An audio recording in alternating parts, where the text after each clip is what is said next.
Hey y'all, so I'm a bit behind on this video, but today's video is going to be what seeds I am sowing for the month of May. We are officially in hot season here in North Texas, Zone 8A. We are expected to hit triple-digit numbers this week,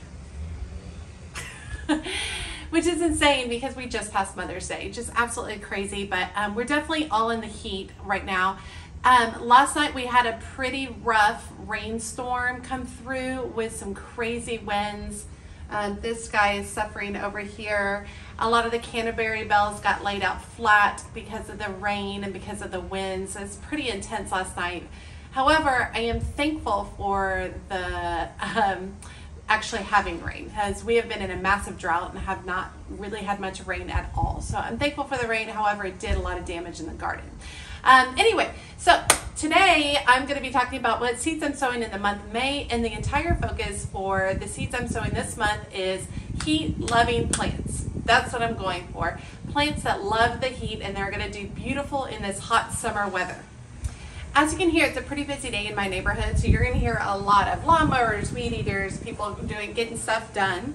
But I do want to go ahead and at the beginning of all of my seed videos, I show you guys, this is how I store my seeds. These are products purchased on Amazon, and I'll drop links in the description below so that you guys can look them up. This is how I store all my seeds. I use a label maker to write out each of what's in each container. I don't really get like fancy in alphabetical order or anything. I just try to put like things together, such as, you know, snapdragons, and then this one's zinnias and that type of thing. So I literally just kind of stick to like things in each of these. But this has worked out really good. I do think I'm going to need a third one to invest for next year. And then the other organization that I use is this hand-woven basket. My mother-in-law made this, and basically I have one side is seeds that I need to go ahead and get sowed, and the other side is seeds that need to be put away. It helps me keep everything a little bit more organized, and I can just bring this basket outside when I'm doing work. So for the month of May, what I'm doing is really preparing for really hot weather. So I'm going to be doing a lot of direct sowing with sunflowers, lots and lots of sunflowers. And I typically will sow my sunflowers in rounds of every 2 weeks. So I'll do an initial sowing, and then 2 weeks later I'll come back and do some more sowing. And that's really good, especially for particular varieties like the Pro Cuts. So Pro Cut sunflowers are a single stem pollinous sunflower. They come in a wide variety of blooms. So obviously once that stem blooms, it's done. So I like to have a backup variety, or backup sunflowers come in right behind it. So that kind of helps and allows me to get a longer blooming season for sunflowers. I do have a wide variety of branching sunflowers that are going in the side yard right now, and they're looking beautiful, and those last longer because I can cut multiple flowers off the same single sunflower stalk, which is fabulous. So varieties that I'm going to be working on right now for Pro Cuts are Pro Cut Gold Light, Pro Cut Red Lemon Bicolor, Pro Cut Red, Pro Cut White Light, and then 2 additional varieties I'm going to be growing, which are shorter varieties, are Munchkin and Teenies. And all of those sunflower seeds that I just described were purchased from sunflowerselections.com. And they have the biggest variety of sunflowers that I've ever seen. So I really like that. You have to buy big containers, so it's typically like 1,000 seeds in each container, which sounds like, you know, that's a crazy amount. But if you're sowing them every 2 weeks, you go through them pretty quickly, and these seeds will last a couple of years. Another heat-loving plant that I'm going to be working on is Amaranth, and I'm sowing 2 varieties of Amaranth. I'm sowing Mira, which is from Floret, and I'm sowing Autumn Touch. And both of these are in preparation for late summer to fall bouquets. Now, I struggled with thistle earlier on this year. I have done 2 rounds and not had any luck, so I'm going to go in again one more round.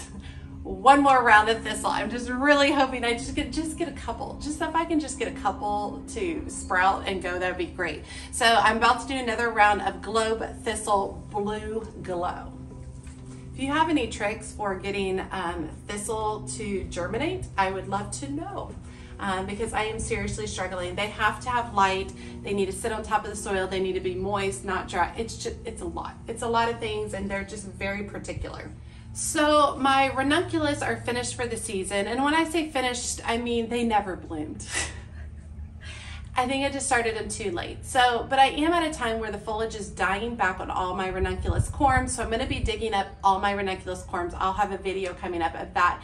But that is gonna free up a section of the raised garden beds. So in that section of raised garden beds, I am going to be planting a cress. All right, which is called Crest Green Dragon, and it is basically a single stem. It's a strong stem, single stem plant, and it produces tiny apple-like disc-shaped seeds on it. Plants are durable, age well, turning pink, gold, and green together, transitioning well into autumn. So this is basically kind of be like a filler flower for my arrangements. So I'm going to be getting that started in the raised garden. Haven't decided if I'll put amaranth in there with it or not. Not sure. I'm also starting a wide variety of ornamental grasses. I'm going to be starting millet. This is a limelight spray millet. I'm going to be starting feathertop. I'm going to be starting frosted explosion. And I'm going to be starting black tip wheat. For those of you who followed my corn video as planting corn, it's all sprouted. It's already 3 to 4 inches tall, so I'm super excited about that. I'm also going to be starting another round of cosmos. They do take the sun pretty well and the heat pretty well. And I did some just direct sowing, just tossed them out into a portion of the garden, and I only got like 2 seeds actually germinate. So I want to go back. I'm going to actually start all of these in little containers, seed containers, and then plant it directly out into the garden. Okay, I'm also going to be starting a wide variety of zinnias because this is go time for zinnias. Super excited. So I'm going to be starting Queen Lime Orange, Queen Lime Red, and then I'm going to be starting some more lower ones that are like lower carpet zinnias, and one is a Zahara Starlight Rose.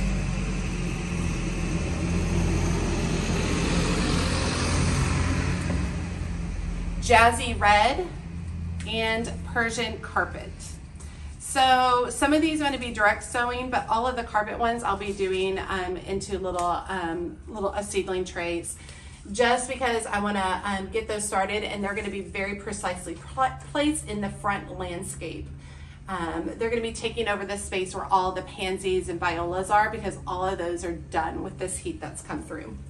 Okay, I'm also going to be starting 2 more varieties of asters. I've got a wide variety of asters going right now, but I'm really enjoying them. So I'm going to start a yellow aster from the M.I. Gardner flower collection. Let's see. It takes 10 to 20 days to germinate, 110 to 20 days for maturity. I'm going to be interspersing these among the existing asters that I have. So hopefully as one's fading, this next one is coming straight behind it. Then I'm also going to be doing some Salmon Janina aster, which is a really pale, kind of like blushy pink color, almost kind of, I would say, a little bit more on the peachy side. So I'm going to be doing that one as well. And once again, I'm going to be interspersing it among the existing asters so that it can come right behind it as the original asters kind of die back. Okay, I'm also going to be starting some bee balm. This one is called Spotted Bee Balm. It's by M.I. Gardner. It's from the mint family, has a wide variety of uses. It has an oregano scent. It's really loved by pollinators, which is really fun. And then it's supposed to be really pretty as a dried flower. So I'm kind of excited to try that out, but I'm gonna get that one started as well. This is also a perennial. An additional perennial that may be starting is Salvia St. John Fire. It is a bright red, compacted dwarf plant with lots of red blossoms. I'm going to get that one started. Each flower stem will grow 12 to 15 inches, but I'm wanting to tuck a little bit more red into my design. I feel like, especially my front gardens are really heavily pink and purple, and so I would like to bring in a wider variety of colors. So I thought starting some of these, I'm only going to start like 3 of these. Starting some of these would be really great and be able to tuck some of that red tone in and transition really well into the fall. And then finally, I'm going to be working on 2 varieties of Celosia. Now, I have a lot of Celosia that reseeded itself from last year, so I don't need to start as much of this. I'm going to be starting Flamingo Feather, which is from Florette, and I'm also going to be starting Fruit Punch. I am going to start a wide variety of these because they're going to be planted in a completely different section of the yard. I really do hope that these will reseed themselves. I don't know, typically my Celosia and my Amaranth reseed themselves, but we'll have to see how that goes.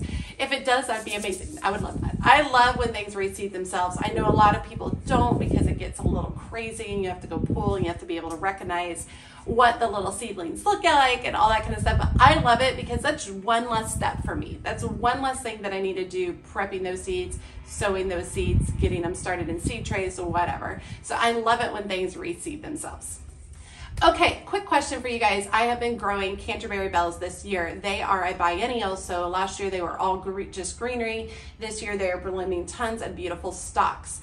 Does your Canterbury bells, do they reseed themselves? Y'all tell me. I'm really hoping mine did. I hate that it took 2 years to get to, to this point to having the flowers, but I've really loved them. They're very whimsical. They're very Alice in Wonderland, that type of thing. But I'm wondering, should I go ahead and start some in seed trays, or should I just hope that they're going to reseed themselves? Hopefully some of you guys have an answer for that. Let me know. Canterbury bells. I'm growing them in purple and white. They're supposed to have pink. Pink has yet to show up. We'll see. We'll see what happens about that. Okay, so this was a quick what seeds I'm sowing in May, because really I'm focusing on just heat-loving flowers and a wide variety of each of those types of flowers, specifically sunflowers, zinnia, ornamental grasses. That's what I'm really working in right now, and I'm working in a wide variety of these. All of these I'm getting started with hopes of being able to harvest in July, August, and into early fall. So that's really the direction I'm aiming for at this point in time, because all my spring blooms are going bonkers right now. They're just looking absolutely beautiful. But really it's only going to be a couple of more weeks before a lot of that, it just can't take the heat anymore. So those are going to be kind of going away, and I need to replenish what was there. Okay, I hope you guys enjoyed today's video. If you haven't checked out the rest of this series, I've been doing what seeds to sow each month of the year. So once again, you'll hear me in June, hopefully earlier than I am right now. But I want to go ahead and get this video out. I almost decided to skip it. My husband's like, don't do it, don't do it, don't skip it. So here I am, getting what seeds I'm sowing in May. As always, she's a mad gardener or decorator or anything that she wants to be. Thanks, y'all.